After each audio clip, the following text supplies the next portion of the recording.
Asteris musuh iblis ada 20 orang. Rasulullah SAW diberitahu iblis bahwa musuhnya ada 20 orang. 1. Rasulullah SAW. 2. Orang alim yang beramal dengan ilmunya. 3. Orang hafal Al-Quran yang beramal dengannya.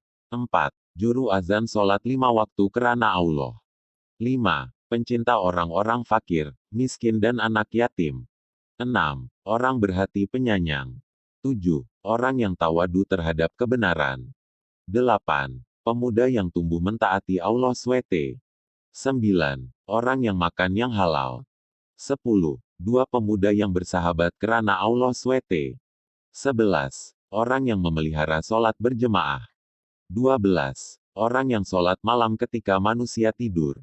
13. Orang yang menahan dirinya dari bercakap dan berbuat haram. 14. Orang yang menasihati saudara-saudaranya dengan setulus hati.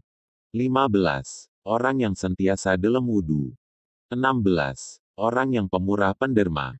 17. Orang yang berakhlak mulia. 18. Orang yang benar-benar meyakini rezeki Allah yang dijamin untuknya. 19. Orang yang berbuat baik kepada janda-janda yang memelihara maruahnya. 20. Orang yang membuat persiapan yang baik untuk mati. Kemudahan ada beberapa orang yang didoakan malaikat. Di antaranya, 7 orang yang didoakan malaikat. Berikut golongan-golongan yang didoakan oleh malaikat. 1. Orang yang tidur dalam keadaan bersuci. Barang siapa yang tidur dalam keadaan suci, maka malaikat akan bersamanya di dalam pakaiannya.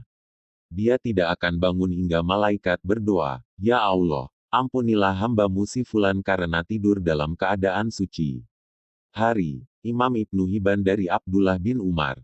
2. Orang yang sedang duduk menunggu waktu sholat.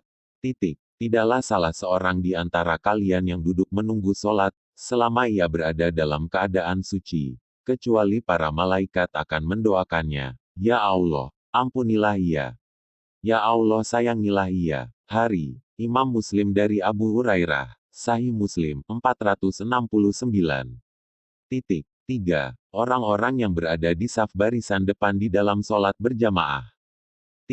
Sesungguhnya Allah dan para malaikatnya bersalawat kepada orang-orang yang berada pada saf-saf terdepan. Hari, Imam Abu Dawud dan Ibnu Khuzaimah dari Bara bin Azib. 4. Orang yang menyambung saf sholat berjamaah, tidak membiarkan kosong di dalam saf.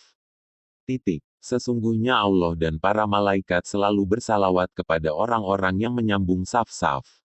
Hari, Imam Ahmad, Ibnu Majah, Ibnu Khuzaimah, Ibnu Hibban, dan Al-Hakim meriwayatkan dari Aisyah.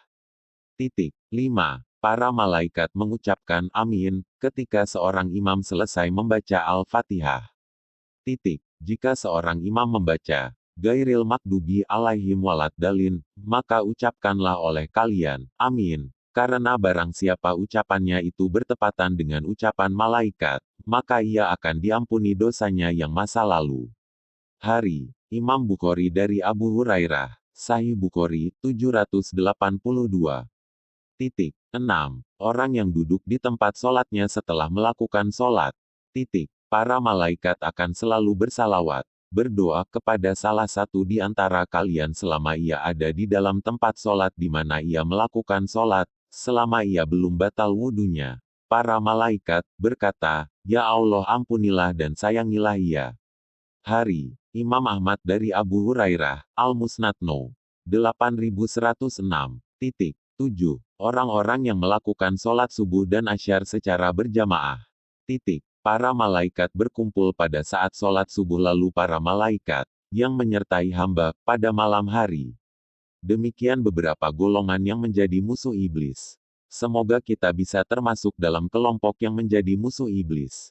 Selalu berbuat kebaikan dan menebar salam kepada semua orang sehingga kita menjadi pribadi yang beriman dan berakhlak mulia. Amin.